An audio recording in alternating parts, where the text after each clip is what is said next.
नमस्कार मेरे साथियों, मेरे दोस्तों, मैं आपके सामने पुनः नेक्स्ट वीडियो के साथ हूँ। आपको मालूम है कि कोलाइड चल रहा है और इससे पहले हमने कोलाइड के स्कंदन के बारे में पढ़ा हुआ है और आज मैं आपको ले चल रहा हूँ कि कोलाइड का हम रक्षण कैसे करते हैं, रक्षण की आवश्यकता क्यों होती है, क्या कारण है। सो मेरे साथ आइए, ध्यान दें। मैंने आपके लिए थोड़ा सा बना के रखा है कोलाइड का रक्षण।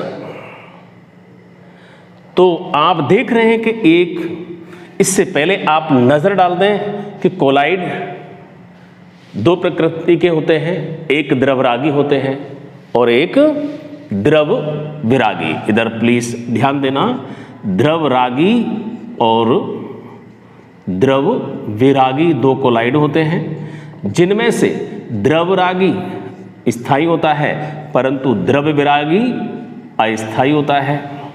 और अस्थायी होने की वजह से इसका स्कंदन बहुत आसानी से हो जाता है।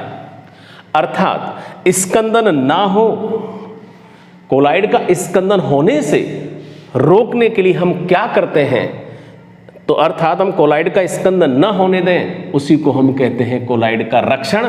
कैसे करेंगे, किसके लिए, अर्थात द्रवरागी कोलाइड का रक्षण करने की हमें कोई आवश्यकता नहीं है, क्योंकि उसकी तो रक्षा वो स्वयं कर रहा है, पहले से स्थायी अवस्था में है, तो इसके लिए हमें नहीं पढ़ना है। बात आपको ये बतानी थी कि जो कोलाइड हमारे पास होगा वो खास तौर से किस प्रकार का कोलाइड होगा जिसके लिए हम रक्षण करना चाहेंगे। द्रव विरागी कोलाइड होगा। तो ये ध्यान दीजिए, ये जो कोलाइड है वो कैसा है, द्रव विरागी है अपने पास। चूंकि इससे पहले आपने देखा है, जाना है, इसमें यदि हम किसी विद्युत अपघट्य पदार्थ की अल्प मात्रा भी मिला दें, कैसी अल्प मात्रा भी अगर हम मिला देते हैं, मान लीजिए हमने उसमें मिला दिया AV कोई विद्युत अपघट्य इलेक्ट्रोलाइट, और इसकी अल्प मात्रा मिलाने मात्र से उस द्रव विरागी कोलाइड का क्या हो जाएगा, स्कंदन हो जाएगा, जैसा कि आपको नजर आ रहा है, दिखाई दे रहा है। चूंकि यहां क्या है, देखिए ये जो कोलाइडी कण है, कोलाइडी कण परिक्षेपण माध्यम, ये आपको जानते ही हैं। तो कोलाइडी कण परिक्षेपण माध्यम में पूरी तरह से बिखरे हुए हैं, अर्थात कोलाइडी यहां नजर आ रहा है परंतु यहां माध्यम तो अलग और कोलाइडी कण अलग हो गए। माध्यम और कोलाइडी कण दोनों एक दूसरे से पृथक होते हुए नजर आ रहे हैं और वो कोलाइडी कण परस्पर संगुणित होते दिखाई दे रहे हैं। अर्थात यहाँ स्कंदन की प्रक्रिया होती जा रही है, निरंतर नीचे होते होते इस तरह से सारा कोलाइड प्रेसिपिटेट आउट हो जाएगा, अवक्षेपित हो जाएगा। ठीक है, इसको हमने स्कंदन में पढ़ा, ये स्कंदन कहलाता है। अभी हम बात स्कंदन की कर रहे हैं। अब आगे देखना चाहते हैं, चूंकि हमको बात करनी है रक्षण की, हम क्या करें कि अगर हम एक विद्युत अपघट्य पदार्थ की अल्प मात्रा अगर मिलाएं और उसका स्कंदन न होने दें, इसके लिए देखिए एक अलग से, चूंकि ये द्रव विरागी कोलाइड है, आप समझते हैं कोमल पौधे की रक्षा करने के लिए हम कांटेदार झाड़ी का प्रयोग करते हैं, तो रक्षा करने के लिए उसका विपरीत साधन प्रयोग करते हैं। बिल्कुल उसी तरह से आप ध्यान दीजिएगा, यहां ये जो कोलाइड है उसका विपरीत एक द्रवरागी लायोफिलिक कोलाइड का प्रयोग करेंगे। किसका प्रयोग करते हैं, द्रवरागी द्रव स्नेही हम कोलाइड मिलाएंगे। चूंकि अभी आपको कहा था पौधे की रक्षा करने के लिए हम कांटेदार झाड़ी का प्रयोग करेंगे जिससे उसकी रक्षा कर लेगा, अगर कांटेदार झाड़ी नहीं होगी तो पेड़ को, पौधे को कोई भी जानवर खा सकता है। ठीक उसी तरह से ध्यान दीजिए, द्रवरागी कोलाइड इसकी रक्षा करता है। अब जब हम इसको मिलाएंगे तो इसका जो स्कंदन है हम वो रोकना चाहते हैं, अर्थात जिसका प्रयोग किया और ये स्कंदन की प्रक्रिया खत्म, इसने ब्रेक लगा दिया। इसने, किसने लगाया? इस द्रवरागी ने। तो जब हम द्रवरागी कोलाइड किसी द्रव्यरागी कोलाइड में मिला देते हैं तो इसका स्कंदन रुक जाता है, स्कंदन नहीं होगा, अर्थात वो कोलाइडी जो अस्थाई था द्रवरागी कोलाइड, इसके डालने से ये अब अपेक्षाकृत अधिक स्थायी अवस्था प्राप्त कर लेता है। तो हमने क्या किया? द्रव विरागी कोलाइड को स्कंदन होने से बचा लिया। बचाया किससे? किसकी मदद ली इसके लिए? किसने बचाया? द्रवरागी एक कोलाइड ने इसको बचाया है। तो अब ध्यान दें, ये हमने काम रोक दिया, जो हमारा नुकसान होने वाला था उससे हमने इसको बचा लिया है। अब बात आती है कि इसका प्रयोग किया तो इसका नाम क्या देते हैं? चूंकि इसने रक्षा की इसलिए इसको कहते हैं रक्षक, रक्षा करने वाला। तो एक भी कोलाइड है, मिलाया जाने वाला भी कोलाइड है, जिसमें मिला रहे हैं वह भी कोलाइड है। इसके द्वारा रक्षा की जा रही है और इसकी रक्षा की जा रही है, तो इसको अगर हम समझना चाहें तो ये कैसा कोलाइड माना जाएगा? रक्षित। कैसा?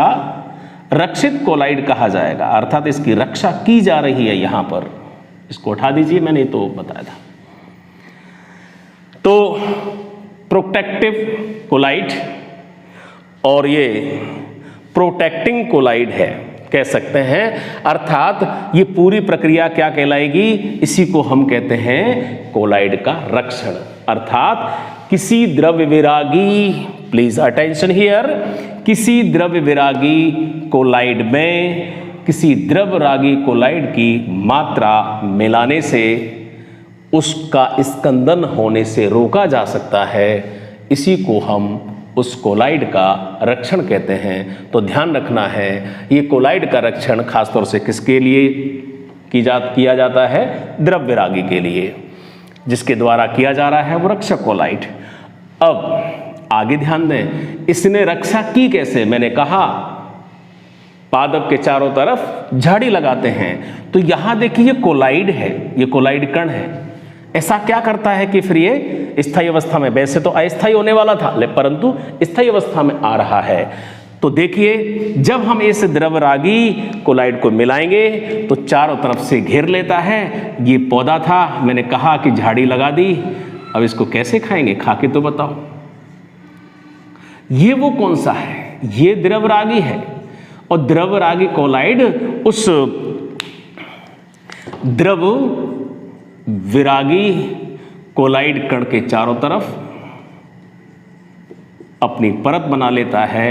इस प्रकार से सभी कोलाइडी कण द्रवरागी कोलाइड से घिरा रहता है और द्रवरागी सबके चारों तरफ है। तो आप समझ रहे हैं, सभी आकर्षित होंगे और आकर्षित होंगे, इस तरह से कोलाइड स्थायी अवस्था प्राप्त कर लेता है। अब इसको स्कंदित नहीं होने देंगे, स्कंदनों से बचा लेगा।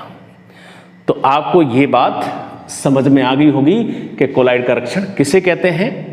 अब आगे ध्यान देना है कि अब ये देखना है कि जो द्रवरागी कोलाइड है इसकी क्वालिटी बढ़िया है घटिया है, इसको समझाने के लिए जिग्मोंडी हमारे, आपको पता ही होगा, ये सभी केमिस्ट्री के दादाजी हैं। तो उस जो जिग्मोंडी नाम के वैज्ञानिक कहें, दादाजी कहें, उन्होंने इसको समझाने का प्रयास किया है। किसको? रक्षक, प्लीज ध्यान देना, रक्षक कोलाइड की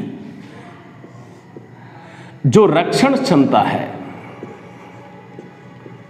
रक्षण क्षमता के बारे में बताने की कोशिश की है। तो ध्यान दें, उस रक्षक कोलाइड की जो रक्षण क्षमता है ये कहते हैं कौन? किसने? जिगमॉन्डी अगर लिखना चाहते हैं इंग्लिश में, जिगमॉन्डी जो साइंटिस्ट हैं, वैज्ञानिक हैं, इन्होंने कहा है कि जो रक्षक कोलाइड है उसकी रक्षण क्षमता का आकलन कैसे करते हैं। इन्होंने कहा है कि रक्षण क्षमता उस रक्षक कोलाइड की गोल्ड नंबर कह सकते हैं, स्वर्णांक कह सकते हैं। तो गोल्ड नंबर, स्वर्णांक, बात इतना तो समझते हैं आप। तो रक्षण क्षमता है जो प्रोटेक्टिंग एक्शन कह सकते हैं, प्रोटेक्टिंग पावर कह सकते हैं, वो है उस रक्षक कोलाइड की गोल्ड नंबर, स्वर्णांक जिसे कहते हैं, उसके व्युत्क्रमानुपाती होती है। इसके आधार पर हम ये समझना चाहें कि पहले तो ये जानना चाहेंगे कि वो गोल्ड नंबर या स्वर्णांक होता क्या है, और इसके अनुसार हम अगर समझ ही सकते हैं तो ये जरूर जान सकते हैं कि जिसकी स्वर्णांक ज़्यादा होगी वो कैसा होगा। स्वर्णांक जितनी ज़्यादा होगी रक्षण क्षमता उसकी कम होगी, इसका मतलब वो ज़्यादा अच्छा नहीं है। जिसकी गोल्ड नंबर कम होगी वो बेटर होगा, गोल्ड नंबर कम होगी तो रक्षण क्षमता, प्रोटेक्टिंग पावर बहुत अच्छी होगी, बेटर होगी। तो हम समझ सकते हैं अच्छे जो रक्षक कोलाइड का प्रयोग करने का तात्पर्य क्या है, बेटर तभी होगा जिसकी गोल्ड नंबर कम हो, स्वर्णांक कम हो। ठीक है, तो आप याद रखें कि सोना कम हो तो ज़्यादा अच्छा है, ज़्यादा होगा तो क्या होगा, चोर डकैत पकड़ ले जाएंगे, इसलिए सोना कम हो, बढ़िया रहेंगे। तो रक्षा ही करने की ज़्यादा परेशानी आएगी नहीं आपको। तो मेरा मतलब था यूँ समझाने। इसके लिए हमारे पास कुछ उदाहरण हैं, मैं गोल्ड नंबर को आगे इंडिकेट अच्छी तरह से समझा दूंगा। देखिए, ब्लैक इंक जिससे ये मार्कर में है, ये उसी से लिख रहे हैं, ब्लैक इंक। और आइसक्रीम खाई होगी, आप ध्यान दीजिए, मैं आपके लिए आइसक्रीम लेकर आऊंगा। तो ब्लैक इंक होती है। अब उसमें देखना है कि रक्षक कोलाइड कौन सा मिलाएंगे, और वो ब्लैक इंक है किस प्रकार का वो कोलाइड है, अर्थात तो जो कोलाइडी कण जो है जिसके बना किसका है, काली इंक, काजल से। और काजल का मतलब हीरोइन नहीं, काजल समझते हैं वही कार्बन पार्टिकल। तो क्या चीज, वो कार्बन कण होते हैं, वो कार्बन कण ही काजल में होते हैं, कार्बन के अपूर्ण का भाग है। तो जो कार्बन कण को विलाय माध्यम में घोल करके बनाया जाता है वो ब्लैक इंक में परिक्षिप्त प्रावस्था के कण होते हैं, अर्थात इसमें कोलाइडी कण कार्बन के। याद रखना, हमें इसमें बताना है कि रक्षक कोलाइड कौन सा लेंगे, रक्षक जो कोलाइड के रूप में प्रयोग करना है ताकि इसका स्कंदन ना हो, और वो है गोंद। बबूल के पेड़ पर अगर जानते होंगे तो देखा होगा, लेके भी आए होंगे, खाया भी होगा, और एक खाने के काम में भी बहुत अच्छा होता है, एक बहुत अच्छे पदार्थ में शामिल होता है, शुमार है। और यहाँ यही गोंद रक्षक कोलाइड के रूप में काम करता है। इसमें गोंद मिलाने से नहीं, तो इसमें अगर वो नहीं मिलाते रक्षक कोलाइड तो स्याही का पानी पानी सा अलग और कार्बन सा अलग। इस समय पूरा मिक्स होकर के जो कोलाइड के रूप में इंक चल रही है, इसका मतलब वो मेहरबानी किसकी है, मेहरबानी गोंद की है। याद रखना। ऐसे ही यहां पर आइसक्रीम है, तो जो परिक्षिप्त प्रावस्था के जो कोलाइडी कण हैं, कोलाइडी कण किसके हैं, आइसक्रीम में क्या होता है, मीठी होती है ना, नमकीन तो नहीं खाई ना। तो आइसक्रीम किसकी होती है, आप जानते हैं बर्फ होती है, आइस है, ठंडी होती है, और गर्म होने के बाद पता है कि आइसक्रीम का रूप नहीं रहता है, और उसमें वो क्या मिला होता है, दूध। मेन कंपोनेंट तो उसका मिल्क है। तो देखिए क्या क्या चीज होगा, मैंने कहा आइस, मिल्क, और मीठा करना है या नमकीन तो शुगर भी मिलाएंगे, शक्कर भी मिलाएंगे, इस तरह की चीजें हैं। ये सब परिक्षिप्त प्रावस्था के कण हैं, और ये आपस में परस्पर स्कंदित न हो, इससे बचाने के लिए हम इसमें जिलेटिन मिला देते हैं। और जिलेटिन मिलाते हैं तो जिलेटिन मिलाने की वजह से आइसक्रीम का जो रूप है, जो हम खाते समय जो आनंद आता है, वो है। तो इसके साथ ध्यान रखेंगे, जिलेटिन का जो रोल है, योगदान है, वो किसके रूप में है? ये इसका रक्षक कोलाइड है, अर्थात ये वो द्रव स्नेही है। तो ये बात आपकी समझ में आ गई होगी।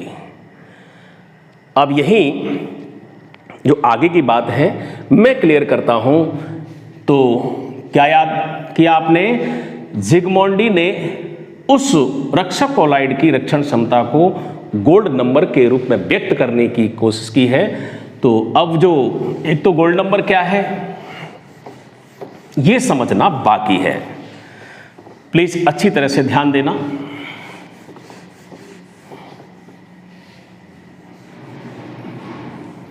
देखिए, इसी चित्र के माध्यम से आपको चेंज करके बताता हूं और कितना क्या लेना है। यहां द्रव्यरागी कोलाइड अर्थात जिसकी रक्षा करनी है, ये हम स्वर्णांक की बात कर रहे हैं, गोल्ड नंबर को जानना चाह रहे हैं।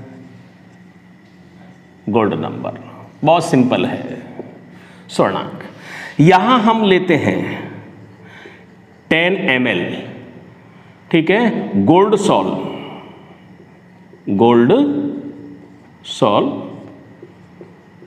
अर्थात स्वर्ण सॉल, सोने का बना हुआ कोलाइड विलयन है। और आपको पता है मेटल का है तो ये द्रव्यरागी भी होता है, क्लियर है ना। अब 10 ml लिया है, अब इसमें जो द्रव्यरागी कोलाइड के रूप में, ठीक है, ताकि इसका रक्षण करेंगे, उसकी आवश्यकता कितनी होगी और उसमें कौन सा हम विद्युत अपघट्य पदार्थ मिलाएं जिससे उसका स्कंदन हो और उसको वो रोक दे। तो यहां जो विद्युत अपघट्य पदार्थ है वो ध्यान दें, सब चीज इसमें बिल्कुल सेट हो जाएगा। यहां हम लेते हैं 1 ml ऑफ 10% NaCl का विलयन लेते हैं। ध्यान देना अच्छी तरह से, कोलाइडी कण है, एक अभी कौन से कोलाइडी कण कौन से हो जाएंगे? गोल्ड कह सकते हैं, ये गोल्ड पार्टिकल हो गए। 10 ml स्वर्ण सोन लिया और उसमें हमने वो विद्युत अपघट्य पदार्थ की कितनी मात्रा मिलाएंगे, कितनी कॉन्सेंट्रेशन का है? 10% का है, 1 ml मिलाएंगे और इससे इसका स्कंदन हो जाएगा। प्लीज ध्यान देना, क्या हो जाएगा? वही मैं बार बार बात कर रहे हैं, इसका स्कंदन हो जाएगा। स्कंदित क्या हो गया? स्कंदित गोल्ड सॉल है, हो गया बेकार, हो गया स्कंदन। और हमको इसको बचाना था, बचाने के लिए जय हनुमान आएंगे, देखो आ रहे।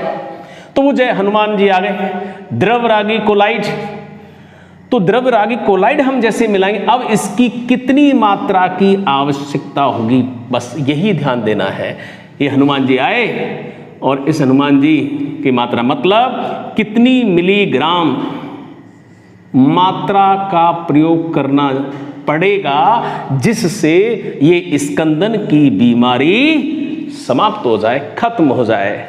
तो बस समझ लीजिए, इसको स्कंदन को हटाने के लिए और स्कंदन से इसकी रक्षा करने के लिए हमने द्रव्यरागी कोलाइड जो मिलाया, उसकी कितनी मात्रा मिलाई जा रही है, इसी को हम क्या कहते हैं? बिल्कुल सिंपल, उस रक्षक कोलाइड के गोल्ड नंबर या स्वर्णांक कहते हैं। क्या कहते हैं? स्वर्णांक कहते हैं। एक बार वापस ध्यान दीजिए, 10 ml कितना?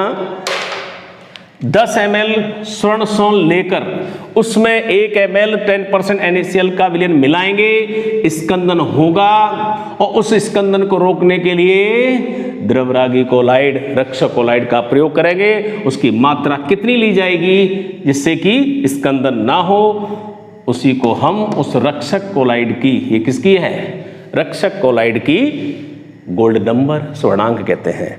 अब यहां बात आपको पता ही है, जिसकी गोल्ड नंबर ज्यादा होगी वो गठिया, ज्यादा होगी वो गठिया, जिसकी गोल्ड नंबर कम होगी बढ़िया। यहां पर थोड़ा याद रखें तो रख लेना, सबसे जो सर्वोत्तम कह सकते हैं, एकदम बढ़िया होता है वो जिलेटिन है, और जो गठिया है वो स्टार्च है। तो आपको कभी याद रखना है, ठीक है। इसकी जो वैल्यू है लगभग 0.005, क्या चीज़, स्वर्णांक कितनी होती है, इससे थोड़ा सा और ज़्यादा हो जाए, ज़्यादा नहीं होती है। स्टार्च की ये गोल्ड नंबर कितनी होती है, 25 के आसपास होती है। तो सबसे बढ़िया कौन सा रहा, बेटर, और वो तो मजबूरी में आप काम में लोगे। तो देखिए आज आपने क्या पढ़ा, किसी कोलाइड का हम स्कंदन से कैसे रक्षण करते हैं, उसके लिए किस प्रकार के हम विलयन का पदार्थ का प्रयोग करते हैं, ठीक है। तो इसी के साथ आपका कोलाइड का रक्षण कंप्लीट होता है। आगे मिलते हैं।